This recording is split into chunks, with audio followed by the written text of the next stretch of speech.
진실을 말하는 것은 위험할 수 있어요. 하지만 침묵하는 것이 더 위험합니다. 일기장이 떨어졌을 때 그 낡은 가죽 표지에서 흘러나온 작은 종이 조각 하나가 모든 것을 바꿔놓았습니다. 거리에서 미행하는 검은 차, 위협적인 전화, 그리고 일본 우익단체의 시위까지. 왜 그렇게까지 했을까요? 무엇이 그들을 그토록 두렵게 만들었을까요? 그날 밤 다락방에서 마이클이 발견한 할아버지의 일기장에 적힌 충격적인 문장들은 잊을 수 없는 것이었습니다. 일본군 의사들이 마취도 없이 그들의 몸을 열었다. 살아있는 채로. 이제 마주한 이 진실 앞에서 마이클은 선택해야만 했습니다. 그의 경력과 안전을 택할 것인가, 아니면 역사의 진실을 위해 싸울 것인가. 그의 결정이 어떤 결과를 가져올지 알았다면 과연 같은 선택을 했을까요? 일본이 그토록 숨기고 싶었던 이야기, 마이클의 사연 지금 시작합니다. 안녕하세요. 저는 영국 명문 사립 웨스트필드의 교사 마이클 브라운입니다. 저는 단순한 역사 교사였습니다. 하지만 한 달 전, 제 인생을 완전히 뒤바꿔 놓은 진실과 마주했어요. 진실은 때로 우리가 가장 두려워하는 것을 들춰냅니다. 교실 뒤편에서 레이첼의 날카로운 질문이 터져 나왔죠. 일본은 왜 유럽의 나치처럼 전범 재판을 제대로 받지 않았느냐는 질문이었습니다. 좋은 질문이라고 답했어요. 일본의 많은 전쟁 범죄가 제대로 처벌받지 않았다고 설명했습니다. 난징 대학살, 위안부 문제, 731부대의 인체 실험에 대해 언급하며 냉전이 시작되며 많은 부분이 묻혔다고 얘기했어요. 말을 이어가는 순간 앞자리에 앉은 일본인 전학생 켄지의 표정이 굳어졌습니다. 그의 눈빛이 분노와 불안으로 변했지만 역사적 사실은 사실대로 말해야 한다고 생각했어요. 수업 후 켄지가 제 책상으로 다가왔죠. 그의 손이 떨리고 있었습니다. 그는 자신의 할아버지가 일본 제국군의 장교였으며 잔인한 사람이 아니었다고 했어요. 켄지의 목소리는 떨렸지만 그의 눈빛은 단호했습니다.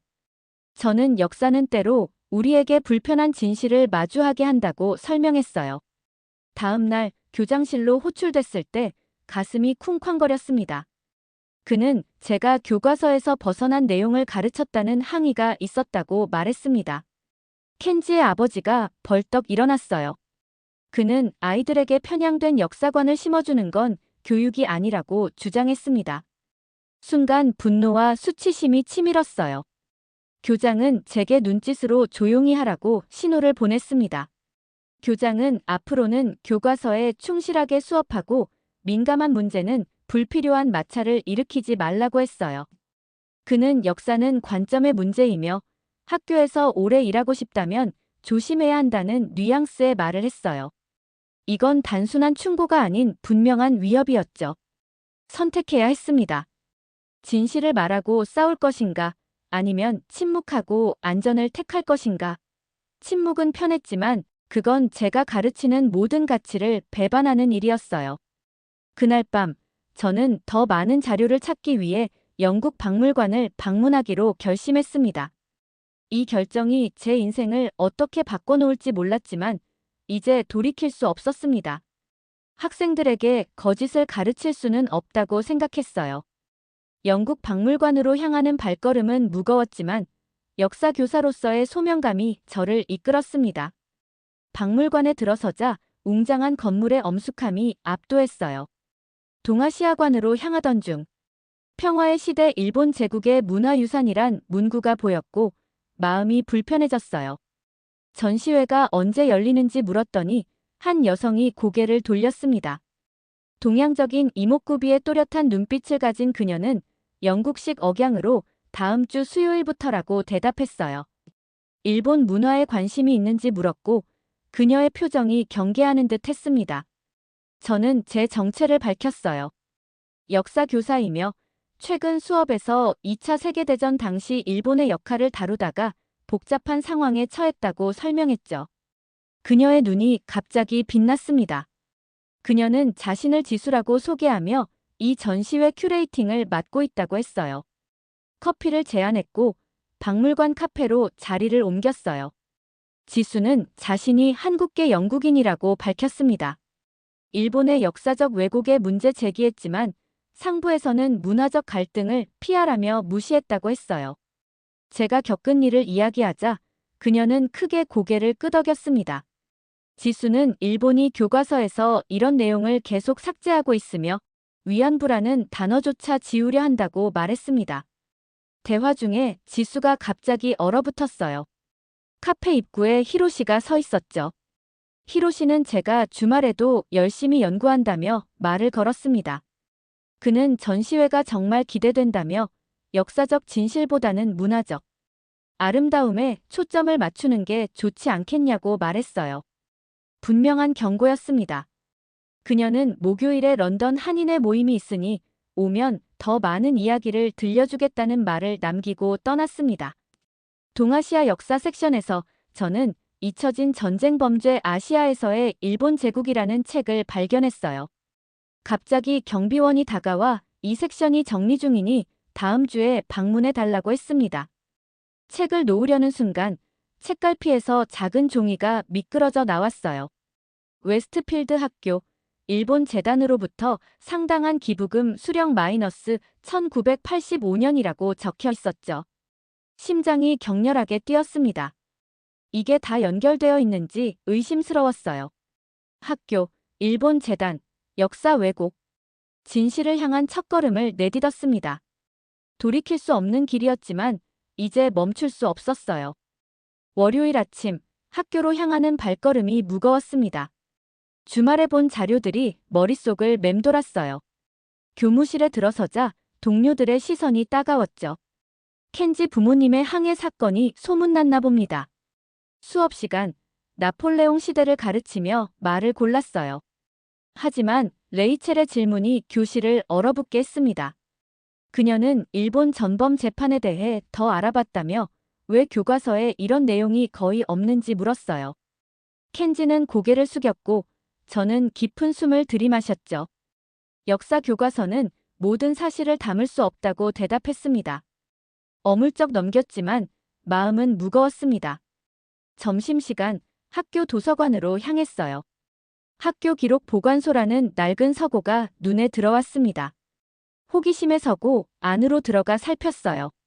1980년대 파일 중 국제교류기금 협약이란 제목의 폴더를 발견했습니다. 폴더를 열자 충격적인 내용이 나왔어요. 웨스트필드 학교가 1985년부터 일본 국제문화재단으로부터 정기적으로 거액의 기부금을 받아왔다는 사실이었죠. 더 놀라운 건 계약서 뒷면의 작은 글씨였습니다. 교과 과정에서 역사적 갈등 요소를 최소화하고 일본 문화의 긍정적 측면을 강조할 것이라고 적혀 있었어요. 손이 떨렸습니다. 우리 학교가 수십 년간 의도적으로 역사를 왜곡했다니 믿기지 않았죠. 히로시의 목소리가 들렸어요. 그는 제가 흥미로운 자료를 발견했다며 말을 걸었습니다. 그의 차가운 눈빛에 등골이 오싹했어요. 이런 계약이 있었다니 몰랐다며 물었습니다. 히로시는 이건 그저 문화 교류일 뿐이라고 말했어요. 그는 폴더를 가져가며 오래된 문서들은 맥락 없이 해석하면 오해를 불러일으킨다고 말했어요. 불편했지만 더 많은 정보를 얻는 게 중요했습니다. 미소로 대답했어요.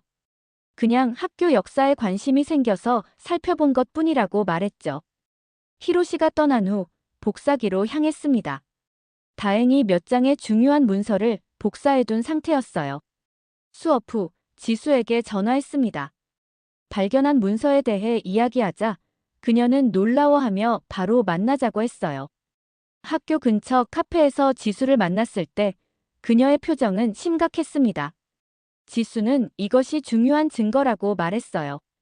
일본이 어떻게 세계적으로 역사를 왜곡하는지 보여주는 사례라고 했죠.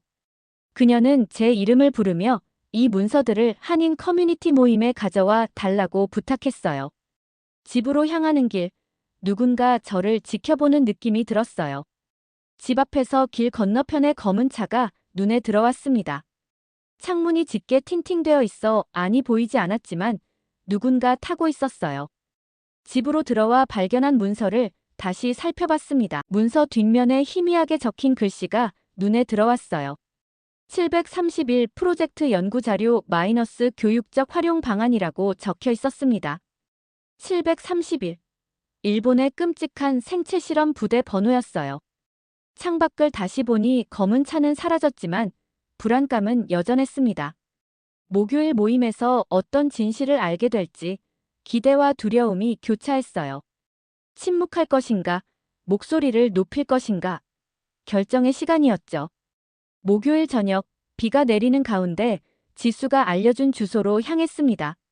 주변을 계속 살폈어요. 누군가 나를 미행하고 있다는 느낌이 떨치기 어려웠습니다. 런던 동부의 작은 커뮤니티 센터에 도착했어요. 한글 간판이 보이고 다양한 연령대의 한국인들이 모여 있었습니다. 지수가 반갑게 맞이했죠.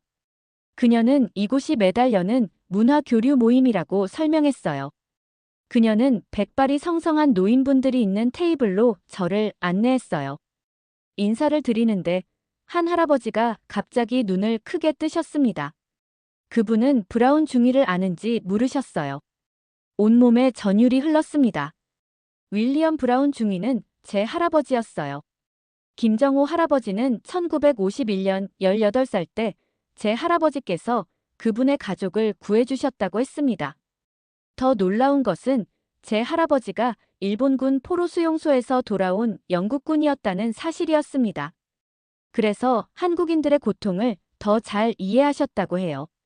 심장이 빠르게 뛰었습니다. 할아버지가 일본군 포로였다니.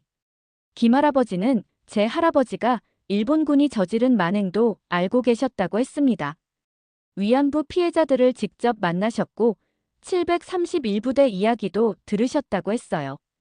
김할아버지는 일본군이 중국 하얼빈에 세운 비밀 생체 실험 시설이었다고 설명했습니다. 사람을 마취도 없이 산채로 해부하는 등 말로 표현할 수 없는 잔혹한 짓들이 있었다고 하셨어요. 센터를 나서며 김할아버지께 제 할아버지의 일기장을 찾아보겠다고 약속드렸어요. 집으로 돌아가는 길, 어둠 속에서 저를 따라오는 검은 실루엣이 보였습니다. 누군가 저를 미행하고 있었어요. 이제 진실을 향한 여정은 더 위험해졌지만 멈출 수 없었습니다. 금요일 오후 수업을 마치자마자 할아버지 댁으로 달려갔습니다. 오랫동안 방문하지 못했다는 죄책감이 마음을 무겁게 했지만 더 이상 미룰 수 없었어요.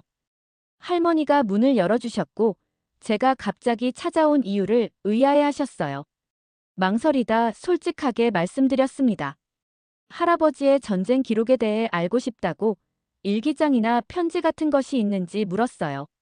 할머니는 할아버지가 전쟁에 대해 말하지 않으셨다고 했어요. 너무 고통스러운 기억이라서 그랬다는 거였죠. 할아버지가 한국에서 많은 민간인을 구했으며 일본군 포로 수용소 경험 이후로 그분이 많이 바뀌었다고 했어요. 할머니는 다락방에 할아버지 물건들이 있다고 하셨습니다. 구석의 작은 트렁크를 열자 군복, 훈장, 오래된 사진들과 함께 가죽 표지의 일기장 3권이 있었습니다. 첫 번째 일기장은 1943년 버마 전선과 일본군 포로 수용소 기록이었어요. 오늘 우리 부대는 일본군에게 포위되었다. 많은 동료들이 죽었고 나는 포로가 되었다라고 적혀 있었습니다. 페이지를 넘기자 포로 수용소 상황은 상상할 수 없이 끔찍하다. 일본군 가와시마 소령은 특히 잔인하다라는 내용이 나왔어요. 일본군 의사들이 중국인 포로들을 데려와 의학실험을 한다며 마취도 없이 그들의 몸을 열었다. 살아있는 채로라고 적혀 있었습니다. 메스꺼움을 느끼며 잠시 일기장을 덮었어요. 두 번째 일기장에서 찾던 내용이 나왔습니다. 김정우라는 한국 청년을 만났다. 일본군이 한국인들에게 저지른 잔혹 행위에 대해 이야기해 주었다. 위안부, 강제 노동자들, 그리고 731부대에 대해서도. 이 부대는 버마 수용소보다 훨씬 끔찍한 인체 실험을 진행했다고 한다. 심장이 빠르게 뛰었어요. 지수와 김할아버지의 이야기, 그리고 학교에서 발견한 731 프로젝트 문서가 모두 연결되었습니다. 할아버지의 일기장을 가방에 넣고 다락방을 나왔어요.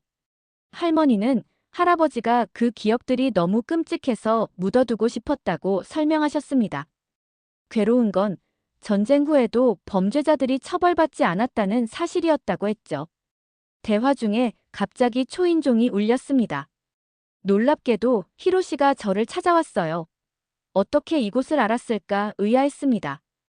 그는 학교 도서관에서 찾았던 자료에 대해 이야기하고 싶다고 했어요. 최대한 침착하게 지금은 할머니와 중요한 대화 중이니 학교에서 이야기하자고 말했어요. 그는 월요일에 보자며 문서 복사본을 달라고 했습니다. 학술적 목적으로만 사용하겠다고 했죠. 집을 나서며 주변을 살폈습니다. 멀리 검은 세단이 주차되어 있었어요. 할아버지의 일기장을 품에 안고 지수에게 전화했습니다. 할아버지 일기장을 찾았다고 전했어요. 731부대 기록도 있고 히로시가 방금 할머니 집에 왔다고 말했죠. 지수는 지금 바로 박물관으로 오라고 서둘러 말했습니다. 입구에서 보안 검색을 통과하는 동안에도 등 뒤가 계속 신경 쓰였어요. 할아버지의 일기장은 가방 속에 단단히 넣어두었습니다. 동아시아관에서 지수가 긴장된 표정으로 기다리고 있었어요. 조심스럽게 할아버지의 일기장을 꺼냈습니다. 지수는 집중하며 페이지를 넘겼어요. 731부대 기록에 이르자 그녀의 안색이 창백해졌습니다. 직접 목격한 영국군 장교의 기록이니 역사적 가치가 엄청나다고 했죠. 지수는 박물관 전시회에 평화의 시대 일본 제국의 아시아 공영권 섹션이 있는데 일본이 아시아의 문명화와 근대화를 가져왔다는 내용만 있고 전쟁 범죄나 식민 지배의 잔혹함은 완전히 생략되어 있다고 말했어요. 할아버지의 증언도 포함시키고 731부대와 위안부 문제도 언급해야 한다고 강조했어요. 지수는 최종 점검 회의에서 이 문제를 제기하겠다고 했지만 일본 문화재단이 거액을 후원했고 히로시도 참석한다고 했습니다. 회의에서 일본 전시회 담당 큐레이터 타나카 씨는 일본 제국이 아시아에 가져온 근대화와 발전상을 보여줄 예정이라고 설명했어요. 저는 손을 들어 일본 제국의 어두운 측면도 함께 다루어야 한다고 말했습니다. 731부대의 인체 실험, 위안부 문제, 강제 노동이 누락되어 있다고 지적했어요. 히로시는 제가 박물관 직원도 아닌데 이 회의에 참석한 것을 문제 삼았습니다. 지수는 제가 그녀의 초청으로 왔으며 영국군으로 한국 전쟁에 참전한 할아버지의 일기장을 가지고 있다고 설명했어요. 히로시는 개인적인 일기장은 역사적 사실로 인정받기 어렵다고 말했습니다. 저는 이건 단순한 개인 기록이 아니라 영국군 장교가 직접 목격한 내용이라고 반박했어요. 박물관 관장 피터슨 박사는 일기장을 살펴본 후 역사적 가치가 있지만 전시회는 이미 기획이 완료되었고 일본 재단의 후원을 받고 있다고 말했습니다. 지수는 돈을 위해 역사적 진실을 희생하는 것이냐고 물었죠. 히로시는 731부대 같은 것들은 확증되지 않은 소문일 뿐이라고 주장했습니다. 분노가 치밀었어요.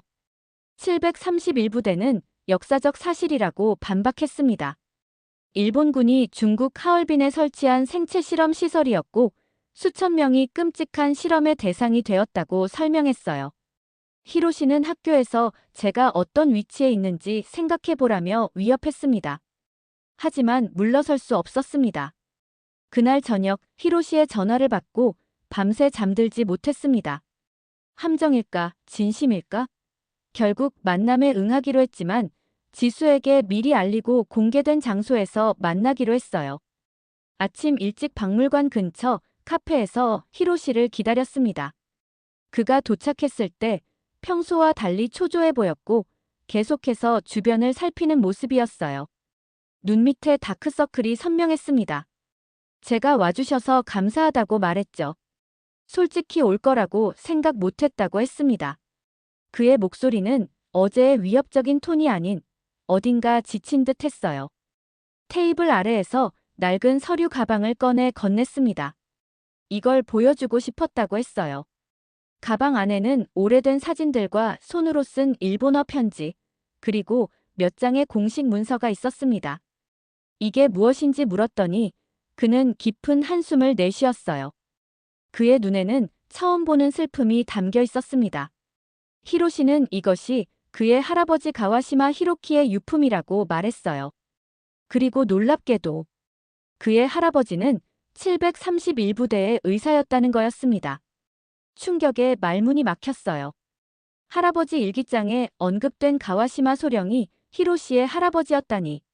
히로시는 할아버지가 전쟁 후에도 자신이 한 일에 대해 공개적으로 사과하지 않았다고 말했습니다. 매일 밤 악몽에 시달렸고 마지막에 이 유품들을 그에게 남겼다고 했죠. 그는 천천히 사진 한 장을 꺼내 보여주었어요. 731부대 앞에서 찍은 단체 사진이었습니다. 그 옆에는 할아버지가 쓴 편지가 있었어요. 참여한 실험들, 목격한 잔혹행위들, 그리고 후회와 죄책감까지. 히로시는 어제까지 할아버지의 명예를 지키려고 했다고 고백했어요.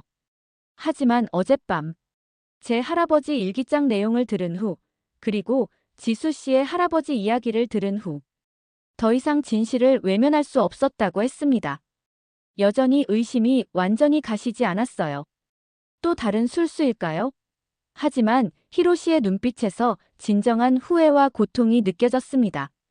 오늘 회의에서 어떻게 할 것인지 물었더니 히로시는 결연한 표정으로 진실을 말하겠다고 대답했어요. 전시회에 731부대와 위안부 문제를 포함시키는 것을 지지하겠다고 했습니다. 이것이 할아버지의 잘못을 조금이나마 갚는 방법이라 생각한다고 했어요. 의심이 남았지만 그의 진심을 믿어보기로 했습니다. 박물관에 도착하니 이미 관계자들이 회의실에 모여 있었어요. 지수는 저와 히로시가 함께 들어오는 것을 보고 놀랐습니다. 관장이 어제 논쟁을 고려하여 오늘은 최종 결정을 내리겠다고 말했어요. 예상치 못하게 히로시가 먼저 손을 들었습니다. 히로시는 어제와 다른 의견을 말씀드리겠다며 731부대와 위안부 문제를 전시회에 포함시키는 것을 지지한다고 말했습니다. 회의실이 술렁였어요. 타나카 씨를 비롯한 일본 측 관계자들은 충격에 빠졌습니다. 히로시는 떨리는 목소리로 자신의 할아버지가 731부대 의사였다는 사실을 고백했어요. 그의 할아버지는 전쟁 범죄자였으며 그의 죄를 감추는 것은 또 다른 범죄가 될 것이라고 말했습니다. 역사는 있는 그대로 기록되어야 한다고 강조했어요. 전시회 개막일, 영국 박물관 앞은 이른 아침부터 사람들로 붐볐습니다. 한쪽에는 일본 우익단체가 시위를 벌이고 다른 한쪽에는 한인 커뮤니티와 역사 지지자들이 모여 있었어요. 박물관 안에서 창밖을 바라보며 깊은 숨을 내쉬었습니다. 지수와 히로시가 제 옆에 서 있었어요. 히로시는 이제 돌이킬 수 없는 길이라고 말했습니다. 그는 이 과정에서 가장 큰 변화를 겪은 사람이었어요. 저녁에 일본 우익단체 회원 몇 명이 전시장으로 들어와 항의를 시작했어요. 그들은 731부대 전시 앞에서 소리치며 전시물을 훼손하려 했습니다. 그때 히로시가 앞으로 나섰어요. 히로시는 자신이 가와시마 히로키의 손자라고 밝혔습니다. 할아버지는 731부대의 의사였으며 이건 사실이라고 말했어요. 그는 우리가 역사를 부정함으로써 일본의 명예를 지킬 수 없으며 진실을 인정하고 반성할 때 진정한 명예를 찾을 수 있다고 말했습니다. 다음 날 학교로 돌아가자 교장 윌슨이 저를 사무실로 불렀어요. 그는 박물관 전시회 소식을 들었으며 몇몇 학부모들이 저를 지지하는 서명을 했다고 말했습니다. 교장은 학생들에게 온전한 진실을 가르쳐야 한다는데 동의하며 역사교과 과정을 재검토하겠다고 약속했어요. 몇 주 후, 저는 지수의 초대로 한국을 방문했습니다. 그녀의 가족을 만나고 한국의 역사 유적지를 돌아보는 소중한 시간이었어요. 런던으로 돌아온 후 다양한 목소리로 듣는 역사 프로젝트를 시작했어요. 히로시와 지수도 때때로 초청 강사로 참여해 주었습니다. 어느 날 수업에서 한 학생이 왜 역사는 항상 다른 버전으로 이야기되는지 물었어요. 저는 역사는 수많은 사람들의 경험과 기억, 시각이 모여 만들어지는 것이며 중요한 건 모든 목소리에 귀 기울이는 것이라고 말했어요. 할아버지의 일기장은 이제 영국 박물관에 기증되어 많은 사람들이 볼 수 있게 되었습니다. 진실을 말하는 것은 위험할 수 있지만 침묵하는 것이 더 위험합니다. 작은 진실의 조각들이 모여 역사의 큰 그림을 완성해가는 것처럼 우리 모두의 용기와 행동이 세상을 변화시켜 나가고 있다고 믿습니다. 오늘의 이야기는 여기까지입니다. 처음엔 단순한 역사 수업에서 시작된 한 질문이 마이클 브라운 교사의 인생을 완전히 뒤바꿔 놓았습니다. 웨스트필드 학교에서 시작된 이 여정은 런던 박물관을 거쳐 한국까지 이어졌고 결국 70년간 숨겨져 왔던 역사적 진실을 세상에 드러내는 결과를 가져왔습니다. 지금은 마이클이 시작한 다양한 목소리로 듣는 역사 프로젝트가 영국 전역의 학교로 확산되고 있습니다. 지수는 박물관에서 더 높은 위치에서 역사적 진실을 알리는 데 힘쓰고 있죠.